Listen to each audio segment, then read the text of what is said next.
Queremos averiguar hoxe aquí no termómetro con noso amigo Maximino. Que tal, Maximino, como estamos? Bos días a todos, estamos Hoxe ben. me ves sobrio de Xoves Santo. En tempo de Semana Santa, este é un tempo especial. Especial agora non é, pero foi un tempo moi especial. A Semana Santa no rural galego pois foi un tempo que é para recordar agora. Como se vivía un tal día como hoxe, un Xoves Santo, nas aldeas, sobre todo, como ben dis? Porque o Xoves era un día de recollemento total, non? Mira, o Xoves Santo pola mañá se podía traballar, pero a partir das 2 da tarde empezaba o festivo. Entonces, os actos que había, sobre todo, eran litúrxicos.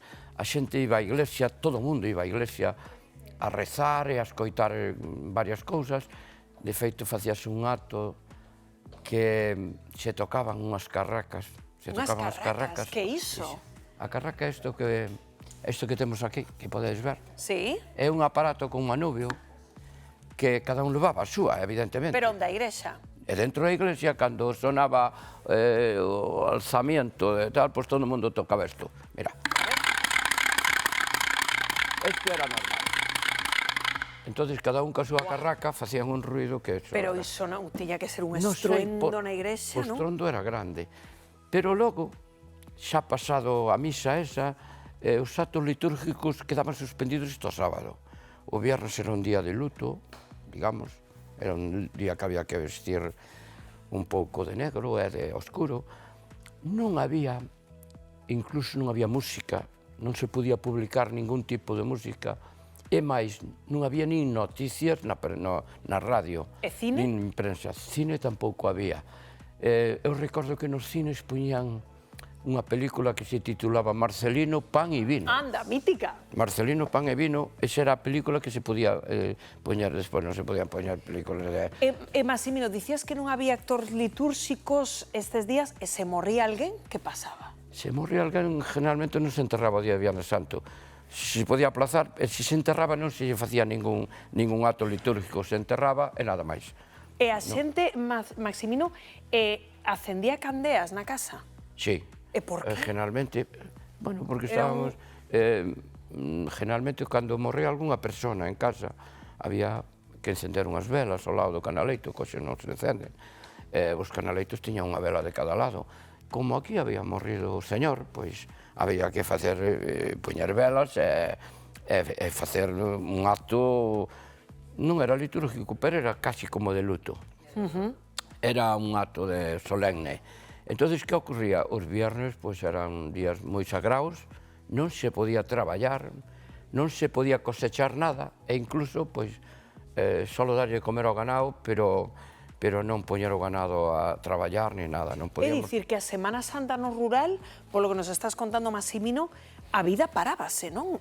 O Xoves Santo, sobre todo, venres tamén, é dicir, tamén o peso da igrexa dos curas daquela, non? Claro, é que o que mandaba naquele momento era a igrexa.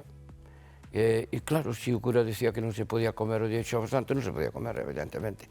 De feito, o día de Viernes Santo era día de abstinencia e ayuno. Abstinencia, o venres axún total. Totalmente. Quere dicirse que a abstinencia non se podía comer carne, porque era un día de vixilia, pero os maiores de 21 anos tiñan que ayunar tamén. O sea que había un ayuno que se comía só unha vez ao día, non se podía nin beber agua durante o día. Tampouco? Tampouco se podía beber agua, o sea, os ayunos eran moi rígidos. Había outra cousa que durante o Jueves Santo facíase o precepto pascual. Iso que é? O precepto pascual consistía en confesarse todo o mundo e comulgar. Había que ir a confesarse en Xoves Santo. Eu creo que se confesaban casi todos da parroquia. As parroquias non quedaba nadie sin confesar. O sea, había que confesarse e comulgar. Non era como hoxe que bueno, xa moi distinto. Si vas a Eucaristía, moita xente non comulga. Ese desde hai 70 anos para cá cambiou moitísimo, cambiou todo. Pero o precepto pascual era obligatorio. De feito, no catecismo confesarse polo menos unha vez al año, decía no catecismo. Sí. Esa vez coincidía sempre ca Semana Santa.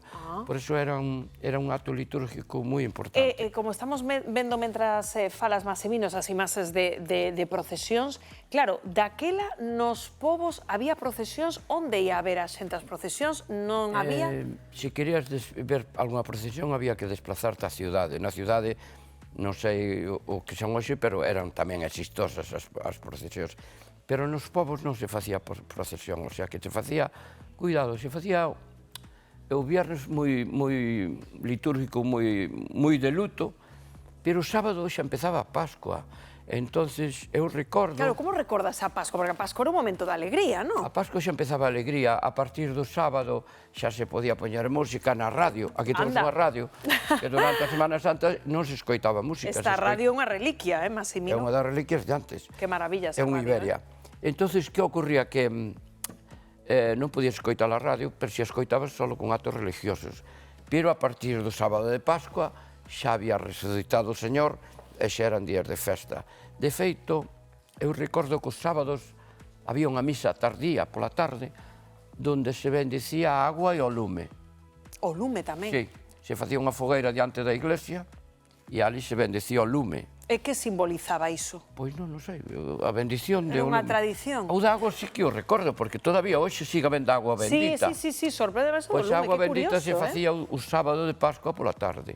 E o cura bendecía ali un cacharro con agua e cada un iba collendo o seu cacharriño para levar para a casa, que todo o mundo tiña que ter na casa unha botella de agua bendita. Pois se morría alguén, pois había que usar agua bendita, o sea que a agua bendita estaba como xa colonia, vamos.